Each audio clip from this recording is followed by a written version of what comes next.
Hello, I'd like to start today by showing you this quite ordinary looking jar. This jar is in actual fact our family prayer jar, and for most of the year it sits at the back of one of our kitchen cupboards. But once a year, in the summertime, when schools are broken up, we gather together around the table and we break out the family prayer jar. We look back at the year gone by and we chat about how things have gone. What have been the high points? What have been the low and challenging points? What are some of the things that we have come through together? What are some of the things that we can celebrate? What's changed? How are we different now as a family compared to this time last year?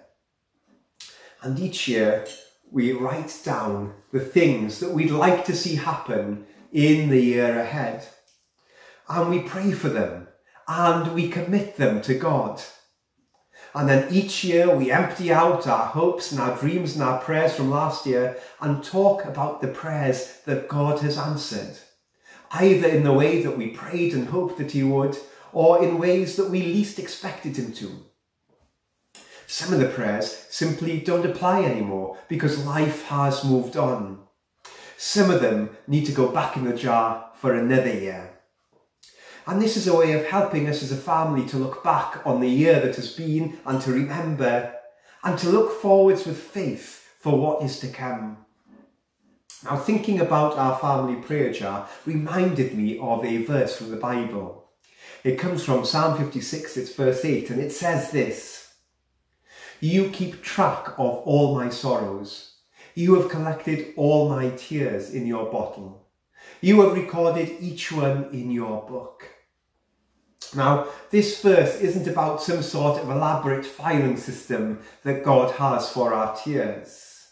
And this verse isn't talking about bottles or jars like this one here. God doesn't store up our prayers and our hurts and our hopes and our dreams. But this verse is about who God is and the way He relates to us and the way that He treats us. God who is present with us. God who sees the tiny and minute details of our lives. God who knows us inside out and upside down. God who knows our hopes and our fears. God who knows and records our sadness and our disappointments. God who holds us. God who keeps what is precious to us safe. God who knows and who remembers all these things. Now, that word remembers is a tricky one, isn't it? It can mean lots of different things to lots of different people. It can simply mean to remember the past. It can also mean to remember, to reconnect something, to reconfigure something, to put something back together again. A bit like a jigsaw. When the jigsaw is all in pieces, the picture is lost, isn't it? But when the pieces are assembled, the picture becomes clear and we're able to see something new for the first time. And sometimes we can feel like our lives are breaking into pieces and that we need putting back together. Except our lives aren't simple like jigsaws, are they? With well-cut edges that all fit back together perfectly with no pieces missing. Sometimes I wonder how God will put all the pieces back together. How things that have become so broken can be put back together. How can He even remember all these things?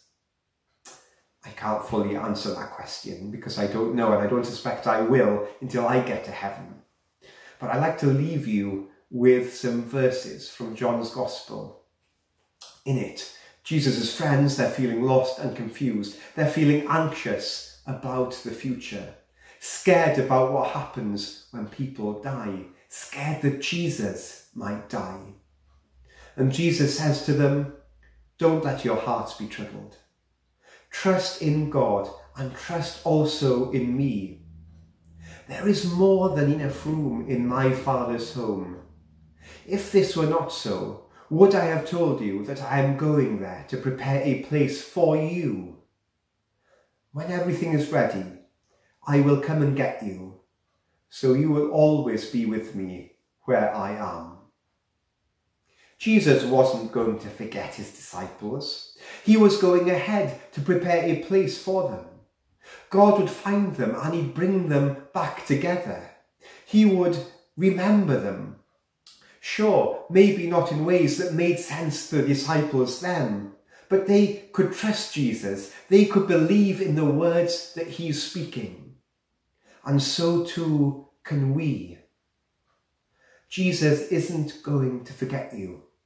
Jesus remembers you even now, even today, even in this split second. Jesus knows you and he remembers you.